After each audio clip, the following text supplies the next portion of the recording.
অহা 28 নৱেম্বৰ তাৰিখে চৰকাৰখনে 6 জনগোষ্ঠী জনজাতিকৰণৰ ওপৰত প্ৰতিবেদন দাখিল কৰিব। এই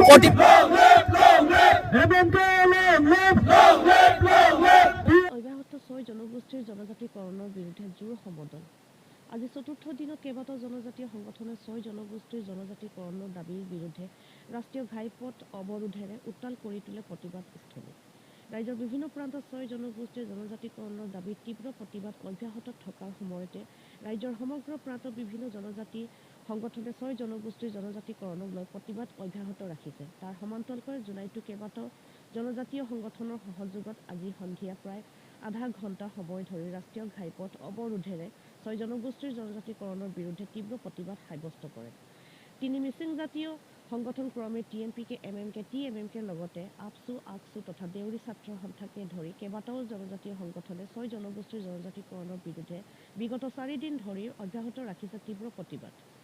এই একে প্ৰতিবাদৰ আলম লৈ আজি সন্ধিয়া 6 জনগোষ্ঠীৰ জনজাতিকৰণৰ দাবীৰ বিৰুদ্ধে বিভিন্ন জনজাতীয় সংগঠনৰ নেতৃত্বত প্ৰায় আধা ঘণ্টা সময় ধৰি জুলাইৰ তাকে তিনিআলি স্থিত 4 লেনযুক্ত ৰাষ্ট্ৰীয় ঘাইপথ অৱৰোধেৰে সাব্যস্ত কৰে এই প্ৰতিবাদ।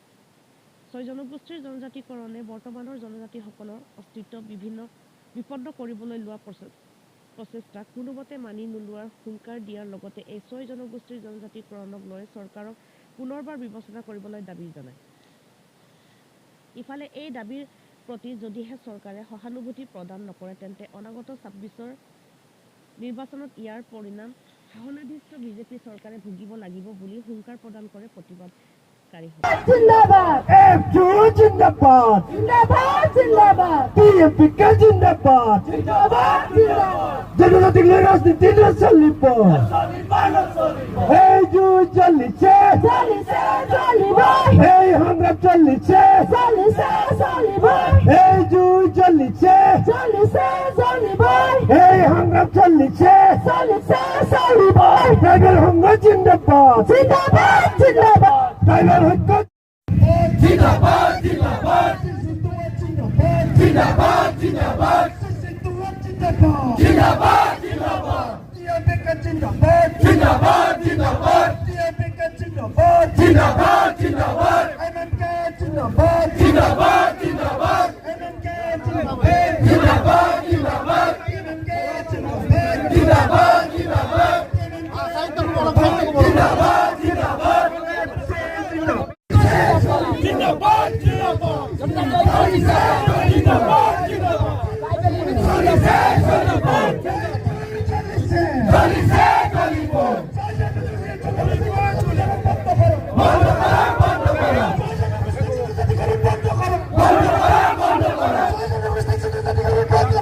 আমাৰ স্পষ্ট মত আৰু চৰকাৰখনে কাণ পাতি শুনক যে আমি 6 জনগোষ্ঠীৰ জনজাতিকৰণ কৰাটো আমি কোনো পথে মানি ল'ব নোৱাৰো আৰু মানি নলওঁ।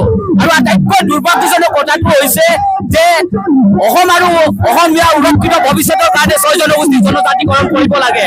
তাতকৈ দুৰ্ভাগ্যজনক কথা কি হ'ব পাৰে? জনজাতিসকলক ধ্বংস কৰি অসম আৰু অসমীয়া ভৱিষ্যত যদি সুৰক্ষিত কৰিব বিচাৰে ইয়াতকৈ দুৰ্ভাগ্যজনক কথা একো হ'ব নোৱাৰে। যদি অসম আৰু অসমীয়াৰ ভৱিষ্যত সুৰক্ষিত কৰিব বিচাৰে তেন্তে চৰকাৰখনে ইনাৰ লাইন পাৰ্মিটৰ ব্যৱস্থা গ্ৰহণ কৰক। চৰকাৰখনে অসম চুক্তিৰ 6 নং দফা আখৰে আখৰে ৰূপায়ণ কৰক, তেতিয়া অসম আৰু অসমীয়াৰ ভৱিষ্যত সুৰক্ষিত হ'ব। কিন্তু জনজাতিসকলক ধ্বংস কৰি অসম আৰু অসমীয়াৰ ভৱিষ্যত কেনেকৈ সুৰক্ষিত হ'ব পাৰিব? এই কথা কিন্তু চৰকাৰে বুজি লোৱাটো ভাল। গতিকে আমি চৰকাৰক পুনৰ দাবী জনাইছো যে জনজাতিসকলে 6 জনগোষ্ঠীৰ জনজাতিকৰণ হোৱাটো কোনো পধ্যে নিবিচাৰে আৰু কোনো পধ্যে আমি এই পদক্ষেপ আমি গ্ৰহণ কৰিব নোৱাৰো। আমাক কোনোদিনেই আমি ভয় হুংকাৰ ভাবুকি দি পিনে আমি জনজাতি হোৱা নাছিল।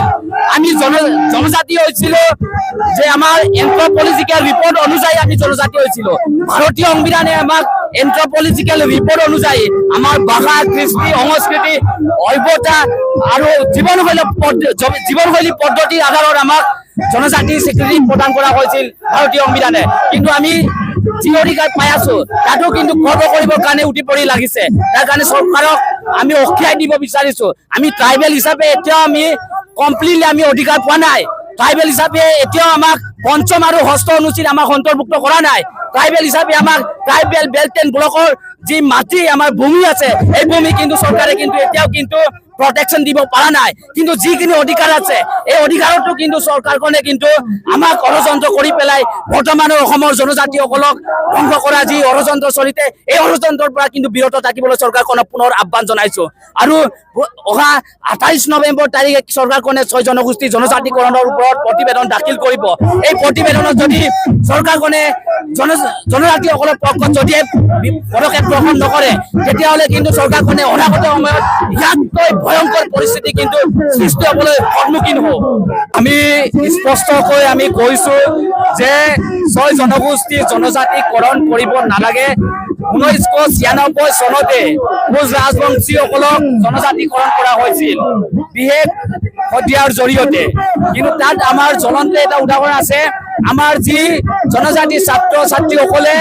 এই শিক্ষা অধিকাৰৰ পৰা কিন্তু বঞ্চিত হৈছিল সাংঘাতিক ধৰণে ক্ষতি সাধন হৈছিল গতিকে চৰকাৰখনক পুনৰ আমি সক্ৰিয় দিব বিচাৰিছো জনবহুল 6টা জনগোষ্ঠীক কোনো কাৰণতে জনজাতিকৰণ কৰাটো আমি নিবিচাৰো আৰু কোনো কাৰণতে এই আমি পদক্ষেপ গ্ৰহণ নকৰো আমি আজি এই জুই সমদলৰ যোগেদি অসম চৰকাৰক আমি এটোৱে আহ্বান কৰিব বিচাৰিছোঁ যাতে 6 জনগোষ্ঠীক জনজাতিকৰণ কৰি আমাৰ বৰ্তমান যিসকল জনজাতি আছে এই সকল জনজাতি যাতে বিপদত নপৰায় এইটোকে আমি অসম চৰকাৰক আহ্বান জনাইছোঁ যদিহে এই 6 জনগোষ্ঠীক জনজাতিকৰণ কৰে তেতিয়াহ'লে আমাৰ যিসকল বৰ্তমানৰ 45 লাখ যিসকল জনজাতি আছে এই জনজাতিসকলে একেবাৰে নাইকিয়া নিশেষ হৈ যাব বুলি আমি অনুভৱ কৰিছোঁ এইকাৰণে আমি আজি এই জুই সমদলৰ যোগেদি অসম চৰকাৰক আমি আহ্বান জনাইছোঁ যাতে এই হঠকাৰী সিদ্ধান্ত যাতে অসম চৰকাৰে নলয় ইয়াৰ কাৰণে আমি আজি এই জুই সমদলৰ যোগেদি আহ্বান জনাইছোঁ